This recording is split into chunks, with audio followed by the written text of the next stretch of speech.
warahmatullahi wabarakatuh. Halo semua, perkenalkan nama saya Sukria. Pada kesempatan yang luar biasa ini, saya akan mengulas sebuah kisah inspiratif yang bercerita mengenai seorang bapak penjual sop sayuran yang selalu memberikan bantuan kepada orang lain yang membutuhkan. Dan tentunya kisah ini berkaitan dengan etika komunikasi. Tujuan saya mengulas kisah inspiratif ini ialah sebagai pengingat serta pendorong terkhusus untuk saya maupun orang lain di luar sana untuk senantiasa memberikan bantuan kepada siapapun yang membutuhkan uluran tangan kita. Karena sejatinya kita merupakan makhluk sosial yang akan selalu membutuhkan bantuan dari orang lain. Nah, teman-teman, kisah inspiratif ini dimulai dengan scene seorang anak laki-laki yang mencuri beberapa buah obat-obatan untuk ibunya yang sedang sakit. Namun aksinya tersebut tertangkap basah oleh si ibu penjual obat-obatan dan berakhir ia dimarahi oleh si ibu-ibu tersebut. Lalu datanglah si bapak penjual sop sayuran ini untuk menengahi pertengkaran yang terjadi antara si ibu penjual obat-obatan ini dengan si anak laki-laki tersebut. Ia memberikan beberapa lembar uang kepada si ibu penjual obat-obatan, lalu menyuruh anaknya untuk membawakan satu bungkus sop sayuran. Tak lupa ia juga menyimpan obat-obatan tersebut ke dalam kantong kresek dan diberikannya kepada si anak laki-laki tersebut. Si anak laki-laki ini hanya bisa menatap muka seseorang yang telah membantunya membelikan obat dan memberikannya satu bungkus sop sayuran, lalu pergi meninggalkan mereka begitu saja. Scene selanjutnya, 30 tahun berlalu, si bapak penjual sop sayuran ini masih tetap konsisten membantu orang-orang yang membutuhkannya dengan memberikan sop sayuran jualannya kepada mereka yang membutuhkan. Saat sedang menyiapkan pesanan untuk pelanggannya, si bapak tersebut merasakan sakit, lalu ia pun terjatuh dan mengalami benturan keras pada bagian kepalanya hingga ia harus dilarikan ke rumah sakit. Scene berlanjut di mana si bapak tersebut telah berada pada ruangan di rumah sakit. Dan si anak ini mendapati sebuah rincian biaya pengobatan sebesar 792 baht. Lalu ia pun merasa bingung bagaimana harus membayar biaya tersebut karena uang yang ia punya tidak mencukupi. Setelah melakukan diskusi dengan dokter, akhirnya ia memutuskan untuk mencoba menjual kedainya tersebut. Scene berlanjut saat ia terbangun dari sebuah ruang tempat di mana ayahnya dirawat.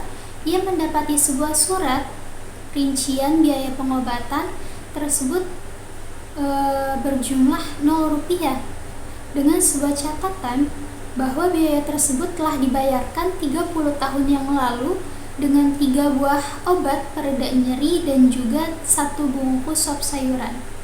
Si anak perempuan ini mencoba mengingat-ingat kembali kejadian yang terjadi pada 30 tahun yang lalu di saat ayahnya membantu seorang anak laki-laki 30 tahun yang lalu. Dan ternyata anak laki-laki tersebut kini telah menjadi seorang dokter di rumah sakit tersebut. Nah, setelah kita melihat seluruh rangkaian peristiwa yang terjadi dalam cerita tersebut, di sini saya akan mengulas cerita inspiratif tersebut. Nah, adapun konteks dari kisah inspiratif tersebut ialah sebagai bentuk penumbuhan kesadaran kepada para penonton untuk tidak ragu memberikan bantuan kepada siapapun dan dalam kondisi apapun. Lalu tujuan dari kisah inspiratif tersebut ialah untuk mengedukasi para penonton terkait tolong-menolong dalam memberikan bantuan kepada orang-orang yang membutuhkan. Pesan utama dari kisah inspiratif ini ialah bahwa memberi tidak akan membuatmu miskin, karena sejatinya di saat kita memberikan bantuan kepada orang lain, sesungguhnya kita sedang membantu diri kita sendiri. Dan memberi merupakan komunikasi terbaik yang dapat kita lakukan. Dalam kisah inspiratif tersebut, komunikator mencoba menyampaikan pesannya melalui tindakan yang dilakukan oleh para tokoh, seperti si bapak penjual sop sayuran yang selalu konsisten dalam tolong-menolong kepada siapapun yang membutuhkan bantuannya. Lalu feedback yang ia terima atas tindakan yang telah ia lakukan ialah di saat si bapak tersebut mengalami kesulitan dan masuk rumah sakit di mana ia harus membayar sejumlah uang yang cukup besar untuk biaya pengobatannya, dan ternyata dokter yang menangani si bapak penjual sop sayuran tersebut merupakan seorang anak laki-laki yang pernah dibantunya 30 tahun yang lalu. Lalu si anak ini pun melakukan balas budi dengan cara melunasi segala rincian biaya pengobatan si bapak penjual sop sayuran tersebut. Dan mengapa kisah inspiratif ini berkaitan dengan etika komunikasi?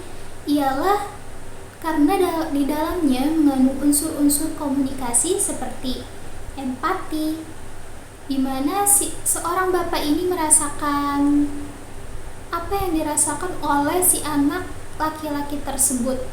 Lalu unsur imitasi, di mana si anak perempuan dari si bapak penjual sop sayuran tersebut melakukan imitasi atau meniru tindakan-tindakan yang dilakukan oleh si bapaknya tersebut. Kesimpulan yang dapat kita ambil bahwasanya kita tidak pernah tahu bagaimana kehidupan kita kelak di masa depan.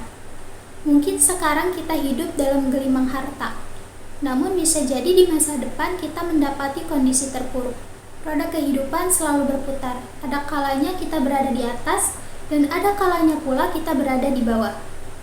Sekarang kita bisa membantu orang lain, namun tidak menutup kemungkinan kelak di masa depan kita yang akan dibantu oleh orang lain. Jadi teman-teman semua, jangan pernah lelah ataupun ragu dalam berbuat kebaikan dan memberikan bantuan kepada siapapun yang membutuhkan uluran tangan kita. Baiklah, video kali ini saya akhiri dengan satu hadis riwayat Muslim yang mengatakan, dan Allah akan menolong seorang hamba selama ia menolong saudaranya. Sekian dari saya, mohon maaf apabila terdapat kesalahan dalam penyampaian ulasan yang saya sampaikan. Terima kasih. Wassalamualaikum warahmatullahi wabarakatuh.